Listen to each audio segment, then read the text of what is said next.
മുതലപ്പുഴയിൽ കാണാതായ മത്സ്യത്തൊഴിലാളികളുടെ കുടുംബങ്ങളുടെ ആശങ്ക നീക്കാൻ 9ാം നാളിലും സർക്കാരിന് കഴിഞ്ഞിട്ടില്ല. ഷിജിനായി പുലർച്ചെ മുതൽ സ്കൂബ ഡൈവേഴ്സിനെ ഉൾപ്പെടുത്തി തിരയുമെന്ന വാക്ക് പാലിക്കാനായില്ല. 2 മാസം കൊണ്ട് ഒന്നും ചെയ്യാൻ കഴിയില്ല എന്നാണ് ഫിഷറീസ് മന്ത്രിയുടെ പ്രതികരണം. കുടുംബം അതൃപ്തി അറിയിച്ചതിന് പിന്നാലെ വിഴിഞ്ഞത്ത് നിന്ന് 4 അംഗ സ്കൂബ ടീം മുതലപ്പുഴയിലെത്തി. സർക്കാരിന്റെ അറിയിപ്പ് പ്രകാരം രാവിലെ 5:30 മണി മുതൽ തന്നെ മുതലപ്പുഴയിലും വിഴിഞ്ഞത്തും തിരച്ചിൽ തുടങ്ങി.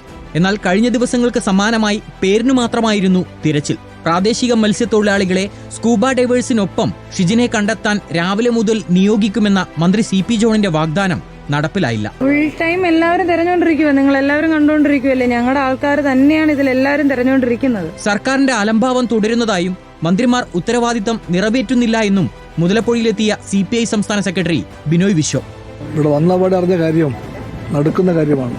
ഇന്ന് പുലർച്ചെ 5:15 മണിക്ക് തിരച്ചിൽ ആരംഭിക്കുമെന്നും തിരച്ചിലിന് പോകാൻ കടലറിയുന്ന കടലിലെ ജീവിതം അറിയുന്ന 10 പേരെ കൊണ്ടുപോകാമെന്ന് മന്ത്രി പറഞ്ഞിരുന്നു. ഇന്നലെ വന്നിട്ട് അത് നല്ല ഉറപ്പായിരുന്നു.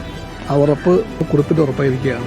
സാധ്യമായ രീതിയിൽ തിരച്ചിൽ തുടരുന്നുവെന്നും സംവിധാനങ്ങൾ പര്യാപ്തമല്ല എന്നും ഫിഷറീസ് മന്ത്രി അബ്ദുൾ ഗഫൂർ. നമുക്ക് പോസിബിൾ ആയിട്ടുള്ള എല്ലാ രീതിയിലും സെർച്ചുകൾ നടന്നുകൊണ്ടിരിക്കുന്നു. അപ്പം നമ്മളുടെ പ്രയോറിറ്റിയിലുള്ള കാര്യം എന്ന് പറഞ്ഞാൽ ഇവരുടെ സുരക്ഷയ്ക്ക് വേണ്ടി ഉള്ള കാര്യങ്ങൾ ചെയ്യുക എന്നുള്ളതാണ്. അപ്പോൾ അതിനുവേണ്ടിയുള്ള പ്രവർത്തനങ്ങൾ നടക്കുന്നുണ്ട്.